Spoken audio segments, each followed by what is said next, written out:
Assalamualaikum warahmatullahi wabarakatuh. Perkenalkan, saya perwakilan dari kelompok 1 yang akan menjelaskan subbab tentang perkembangan, pertumbuhan, tumbuhan, dan juga hewan. Mari simak selengkapnya. Perkenalkan, nama saya Afif Rahman dari kelas 12 IPA 2 nomor absen 1. Di sini saya akan menjelaskan ringkasan materi tentang pertumbuhan dan perkembangan makhluk hidup. Pertumbuhan mengandung pengertian, pertambahan, ukuran, dan berupa volume, massa, tinggi, dan ukuran lainnya yang dapat dinyatakan dalam bilangan atau bentuk kuantitatif. Kita masuk pembahasan nomor 1. Macam-macam pertumbuhan dan perkembangan. Pertumbuhan pada tumbuhan ada yang berupa pertumbuhan primer, ada pula yang berupa pertumbuhan sekunder.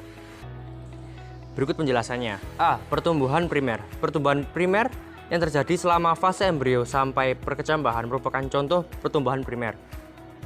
Struktur embrio terdiri atas tunas embrionik yang memberikan dan membentuk batang dan daun akar embrionik yang akan tumbuh menjadi akar, serta kotiledon yang berperan sebagai penyedia makanan selama belum tumbuh daun. B. Pertumbuhan sekunder. Pertumbuhan sekunder merupakan lanjutan pertumbuhan primer. Pertumbuhan yang ditimbulkan titik tumbuh sekunder disebut pertumbuhan sekunder. Perkenalkan, nama saya Agustina Eskasari dari kelas 12 IPA 2 nomor absen 2. Jadi di sini saya akan meneruskan dan melanjutkan pertumbuhan dan perkembangan hewan. Pertumbuhan dan pengembangan hewan diawali dengan terbentuknya zigot yang dihasilkan melalui proses pembuahan atau fermentasi. Pertumbuhan hewan terus berlangsung hingga mencapai usia dewasa dan disertai dengan perkembangannya.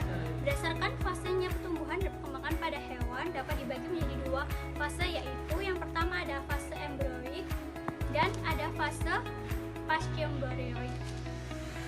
Tahap-tahapnya ada morula, blastula, gastrula, dan yang keempat ada organogenesis, yaitu fase embrioik adalah pertumbuhan dan perkembangan masa embrio. Pada masa ini pertumbuhan dan perkembangan yang terjadi terutama penyempurnaan alat-alat reproduksi, alat-alat kelamin, dan biasanya hanya terjadi peningkatan ukuran bagian-bagian tubuh saja.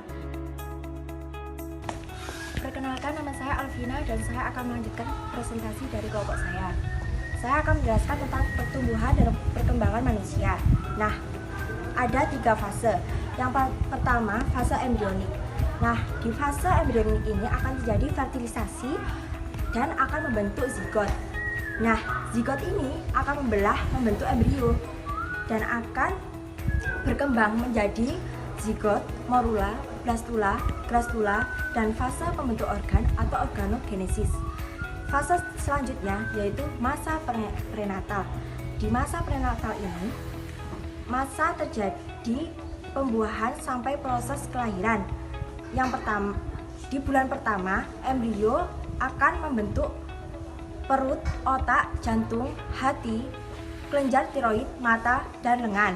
Di bulan kedua, embrio akan membentuk mata, jari-jari, tangan, kaki. Dan di bulan ketiga, embrio mulai disebut dengan bayi. Di bulan keempat, embrio akan aktif bergerak dan dapat dirasakan ibunya. Dan di bulan kelima, embrio mulai menendang-nendang dan dapat dirasakan oleh ibunya juga. Di bulan kelima dan sampai bulan ke-9, embrio akan tumbuh menjadi janin. Assalamualaikum warahmatullahi wabarakatuh. Perkenalkan, nama saya Amal Firdan dari kelas 12 IPA 2. Di sini saya akan menjelaskan tentang faktor-faktor pertumbuhan dan perkembangan. Yaitu yang pertama adalah sel. Sel dikatakan unit hereditas karena di dalamnya terdapat kromosom dan gen yang bertanggung jawab dalam pewarisan sifat keturunan atau hereditas melalui perkembangbiakan. Yang kedua adalah nutrisi atau zat. Nutrisi atau zat makanan berupa unsur-unsur atau senyawa kimia yang lainnya diperlukan pertumbuhan sebagai sumber energi. Yang ketiga adalah oksigen. Kadar dalam oksigen yang terdapat dalam tanah selalu berlawanan dengan kadar air dalam tanah. Yang keempat adalah cahaya. Cahaya mutlak diperlukan sebagai sumber energi terbesar bagi makhluk hidup. Tumbuhan hijau memanfaatkan cahaya secara langsung dalam proses fotosintesis dan secara tidak langsung energi dibutuhkan oleh hewan dan manusia. Yang kelima yaitu temperatur. Temperatur sangat berpengaruh terhadap pertumbuhan. Hal ini karena berkaitan dengan aktivitas enzim dan kandungan air dalam tubuh tumbuhan. Itulah penjelasan dari saya. Sekian, wassalamualaikum warahmatullahi wabarakatuh.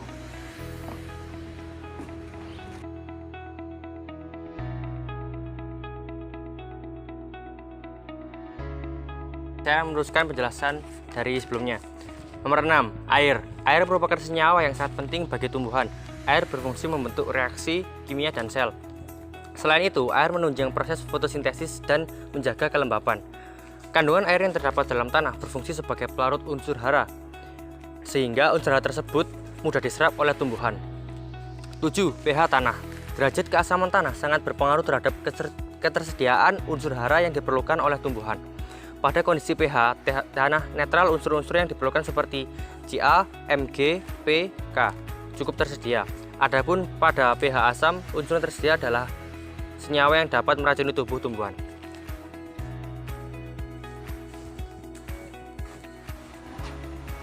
Perkenalkan, nama saya Anggun Fitri. Saya akan melanjutkan presentasi dari teman saya tentang hormon. Hormon adalah zat yang berfungsi untuk mengendalikan berbagai fungsi di dalam tubuh. Hormon terdiri dari hormon manusia, hormon hewan, dan juga hormon tumbuhan. Hormon manusia dihasilkan oleh kelenjar endokrin, yaitu suatu kelenjar yang tidak mempunyai saluran sehingga disebut dengan kelenjar buntu. Hormon yang mempengaruhi pertumbuhan dan perkembangan manusia yang pertama adalah tiroksin, kemudian hormon pertumbuhan atau GH, kemudian estrogen atau progesteron, kemudian ada hormon testosteron, kemudian hormon pada hewan. Pada hewan terdapat dua kelenjar penting, yaitu hipotalamus dan hipofisis. Hormon yang berpengaruh pada hewan adalah tiroksin, somatomedin, epdison, dan juvenil. Kemudian ada hormon pada tumbuhan. Hormon yang pada tumbuhan disebut dengan fitohormon. Hormon yang mempengaruhi pertumbuhan tumbuhan yaitu auksin, sitokinin, giberelin, etilen, dan asam aksitat. Sekian presentasi dari saya. Terima kasih. Sekian yang bisa kami sampaikan. Saya selaku perwakilan dari kelompok 1, mohon maaf jika ada kekurangan. Saya akhiri, wassalamualaikum warahmatullahi wabarakatuh.